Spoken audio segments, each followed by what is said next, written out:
There is a moment, scientists call it target fixation, where the human brain, overwhelmed by chaos, locks on to one single point and becomes blind to everything else around it. It is the same phenomenon that kills fighter pilots, crashes racing drivers, and has doomed armies throughout history. And on February 26, 1991, deep inside a howling desert sandstorm, the entire elite heart of Iraq's Republican Guard fell victim to that exact psychological trap, staring south, waiting for an enemy who would never come from that direction, while 9 American tanks crept silently out of the blinding grit from the west, close enough to see the heat signatures of Iraqi crews still sitting in their hatches, unsuspecting, unprepared, already dead. They just didn't know it yet.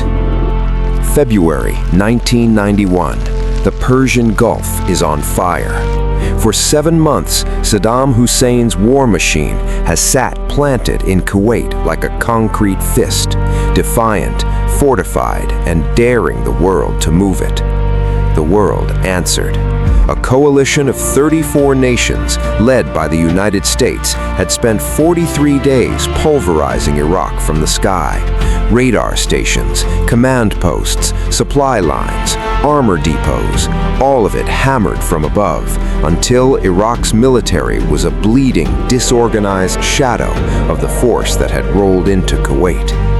But air power alone cannot end a war. Eventually, boots must touch sand, armor must roll forward, and someone must go first.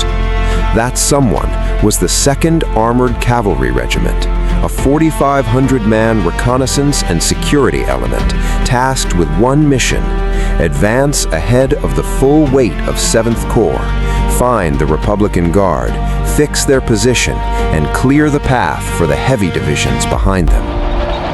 They were not supposed to fight a full battle.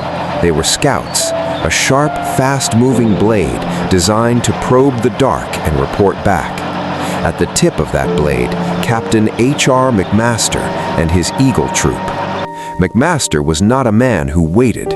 Aggressive, intelligent, relentlessly prepared, he had spent weeks drilling his men not for the forests of Central Europe, where they had trained their whole careers, but for the featureless, merciless terrain of the Iraqi desert. He had looked his soldiers in the eye and told them plainly, "Men, we must take very seriously what we are about to do. It is possible that the next operations order I give will be in the sands of Iraq." They believed him. More than once, soldiers looked around at their fellow Eagle Troopers and wondered which 12 or 13 of their 135-man unit might never come home. Yet there was no fear, no timidity. McMaster and his leadership had prepared them so thoroughly that when the moment came, they were not merely willing to fight, they thirsted for it. Eagle Troop consisted of 9 M1A1 Abrams tanks and approximately 13 Bradley fighting vehicles. McMaster personally commanded the lead tank. They had a name for his tank. They called it Mad Max. The night before the battle had brought hard rain. By morning, heavy fog had reduced visibility to 200 meters. The fog lifted, but a blinding sandstorm rolled in directly behind it, grounding the regiment's air cavalry for most of the day. Please subscribe to this channel. It means everything and keeps this kind of storytelling alive. Eagle Troop was advancing essentially blind, navigating through the howling grit using the thermal imaging sights of their tanks and a handful of commercial GPS receivers, technology so new that the enemy had never even considered it existed.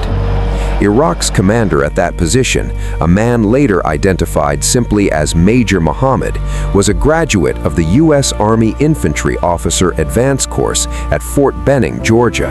He was no amateur. He knew the ground. He had built his defense well, but he assumed American forces would need roads to navigate in the featureless desert. He did not know about GPS. He did not know that McMaster's tanks could move in any direction, across any terrain, without getting lost. That single assumption, that single blind spot, would cost him everything. Muhammad had organized a fundamentally sound defense: anti-aircraft guns repurposed for ground combat, fortified infantry positions, minefields designed to disrupt forward movement, and approximately 40 tanks and 16 armored personnel carriers dug into the earth, all of them oriented south, watching the road, waiting for an enemy to come from the direction any rational commander would expect. Nobody was watching the west. By 3:15 in the afternoon, McMaster received orders to push to the 70th Easting and fix the location of the Republican Guard. Within minutes, Eagle Troop began taking artillery fire and small arms fire from Iraqi infantry occupying buildings ahead. The storm around them was screaming. Sand reduced visibility to almost nothing. And then McMaster's tank crested a low, almost invisible rise in the ground. Through his thermal sight, McMaster saw what no scout commander ever wants to see, and what every warrior dreams of: a full line of Iraqi tanks and armored vehicles dug in and waiting, completely unaware they had just been found. He ordered his gunner to engage. McMaster's crew destroyed 3 Iraqi tanks in just under 8 seconds. 3 tanks, 8 seconds. What struck him immediately was that there was no return fire. Every Iraqi vehicle was dug in and oriented to the south. Eagle Troop had just driven directly onto the exposed right flank of the Tawakalna Division's 18th Mechanized Brigade, and they were completely unprepared. The ghost had stepped out of the storm, and the enemy never saw it coming. Within seconds of McMaster's first shots, all 9 M1A1 Abrams tanks joined the assault. The Bradleys fired Tau missiles into Iraqi armor and scattered infantry with mortar fire and machine guns. As McMaster's tank advanced, his driver realized they had entered a minefield, anti-personnel mines clicking against the belly of the tank as it rolled forward, still firing. McMaster did not stop. 3 kilometers to the east, McMaster could see T-72s in prepared positions. Continuing his attack past his limit of advance, he fought his way through an infantry defensive position and onto high ground along the 74 Easting, where he encountered and destroyed another enemy tank unit of 18 T-72s. The Iraqi reserve, the final card in Major Muhammad's hand, was gone in minutes. Major Muhammad later told one of the American troopers that he had not known he was under attack until a soldier ran into his command bunker, screaming that tanks were firing from inside the defensive position. By then, there was nothing to be done. The machine that had come out of the sand was already through them. In 23 minutes, the 9 M1A1 Abrams tanks of Eagle Troop destroyed 28 Iraqi tanks, 16 personnel carriers, and 30 trucks, with 0 American losses. 0. After it was over, hundreds of Iraqi soldiers were ready to surrender.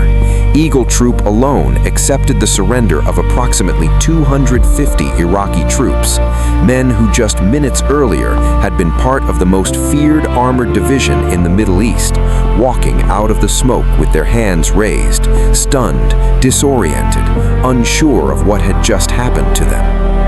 Lieutenant John Mecca, a participant in that battle, would later describe it with 4 words that have echoed through military history ever since: the last great tank battle of the 20th century. Here is what the Battle of 73 Easting truly teaches us, and it is not a lesson about tanks or thermal sights or GPS coordinates.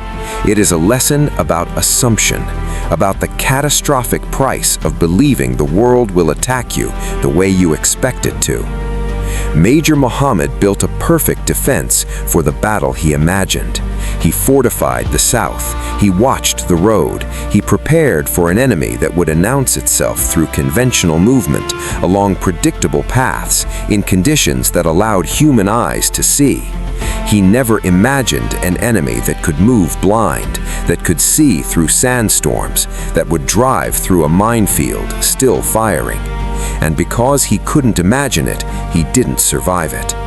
In war, as in life, the greatest danger is never the enemy standing in front of you. It is the one cresting the ridge you never thought to watch. Please subscribe to this channel. Stories like this one take everything to build, and your support is what makes the next one possible.